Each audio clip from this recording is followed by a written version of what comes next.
الحمد للہ وکفا والصلاة والسلام علی من لا نبی بعد اما بعد۔ بیت الخلاء کے آداب ہم پڑھ رہے تھے۔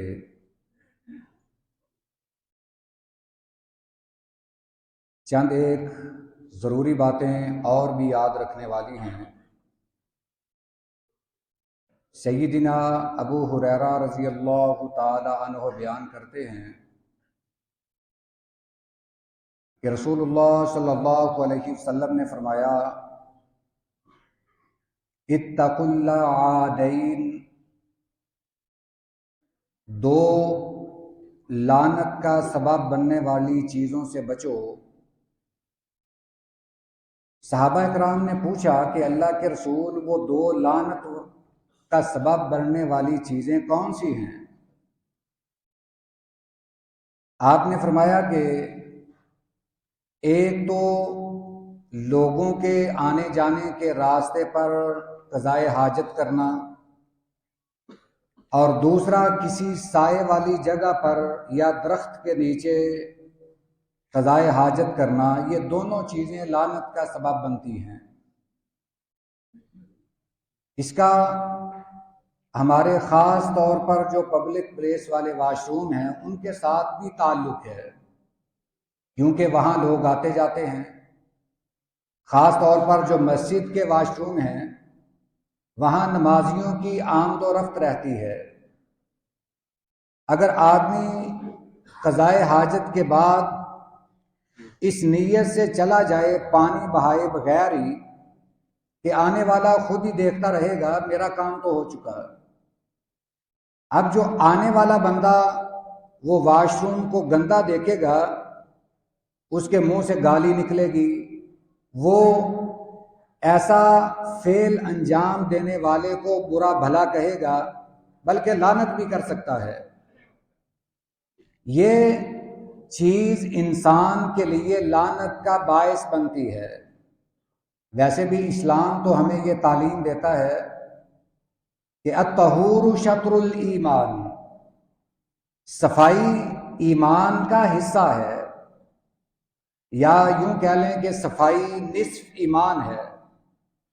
اس لحاظ سے بھی یہ ذمہ داری بنتی ہے کہ اگر ہم واش روم استعمال کریں تو اس کی صفائی کا بھی خود ہی خیال رکھیں۔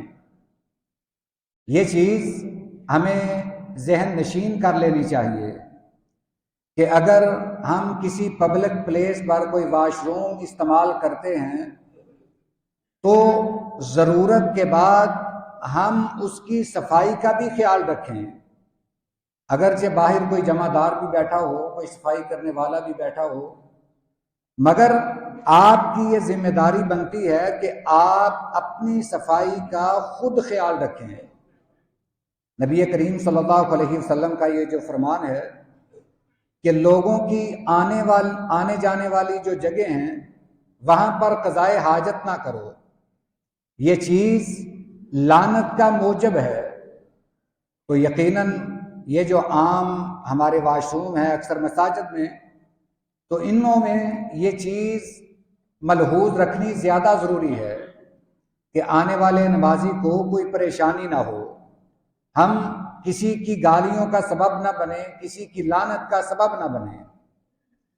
دوسری یہ چیز کہ جب ہم واش روم سے آئیں تو اس بات کا خیال رکھیں کہ ہاتھ دھونے سے پہلے کسی سے مصافحہ نہ کریں، چونکہ آپ کے ہاتھ گندے ہیں، آپ واش روم سے ہو کر آئے ہیں، تو کسی سے مصافحہ کرنے سے گریز کریں۔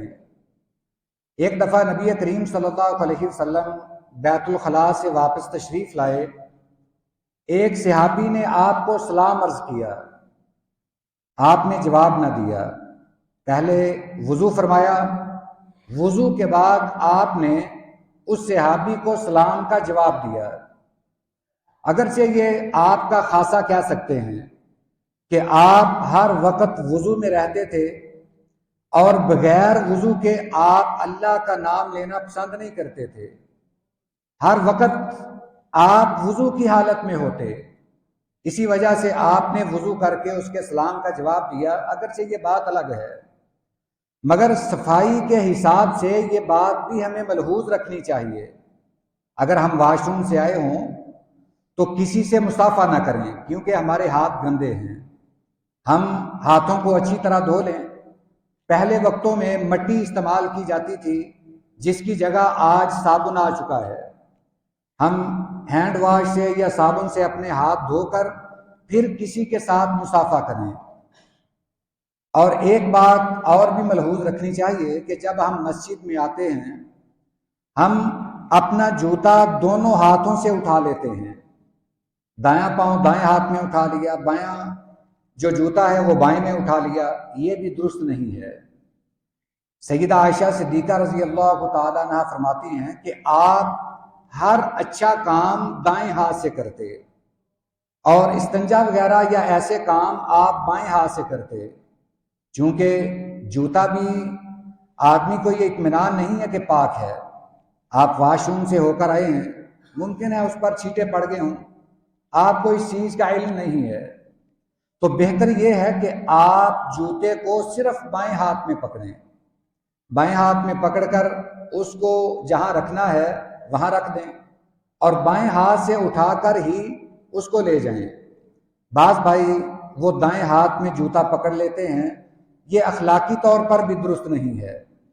ممکن ہے آپ جوتا رکھ کے کسی کے ساتھ مصافحہ کریں، جوتا گندا ہو، آپ کے ہاتھوں پہ کوئی گند لگ جائے، نجاست لگ جائے، کوئی پیشاب کے اثرات لگ جائیں تو وہ اگلے کے ہاتھ پر بھی لگیں گے، جبکہ اسلام ہمیں صفائی کا حکم دیتا ہے۔ ہمارا آج کل حال یہ ہے کہ ہم کھانا کھاتے وقت بھی ہاتھ نہیں دھوتے۔ ہم یہ کہتے ہیں کہ مسلمان تو پاک ہی ہوتا ہے، مسلمان پاک ہوتا ہے، مگر اس کے لیے صاف ہونا بھی ضروری ہے۔ اسلام ہمیں صفائی کا حکم بھی دیتا ہے۔ یا ہم یہ کہتے ہیں کہ مسجد سے نماز پڑھ کے جائیں، جا کر دسترخوان پہ بیٹھ جاتے ہیں، ہم نے بغیر ہاتھ دھوئے کھانا شروع کر دیا۔ مگر نبی کریم صلی اللہ علیہ وسلم کے بارے میں آتا ہے، علامہ البانی رحمہ اللہ اس حدیث کو نقل کرتے ہیں اور اس کی سند صحیح بیان کرتے ہیں کہ آپ جب کھانا تناول فرماتے تو ہاتھ لازمی دھوتے، کھانے سے پہلے آپ اپنے ہاتھ دھوتے۔ تو آج کل اگر ڈاکٹر اس پر اتنا زور دیتے ہیں کہ کھانے سے پہلے ہاتھ لازمی دھوئیں، تو یقیناً اس میں کوئی سچائی ہے۔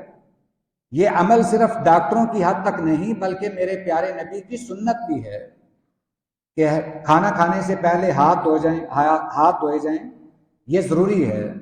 یہ صفائی کا خیال رکھنا یہ بطور مسلمان ہماری ذمہ داری ہے۔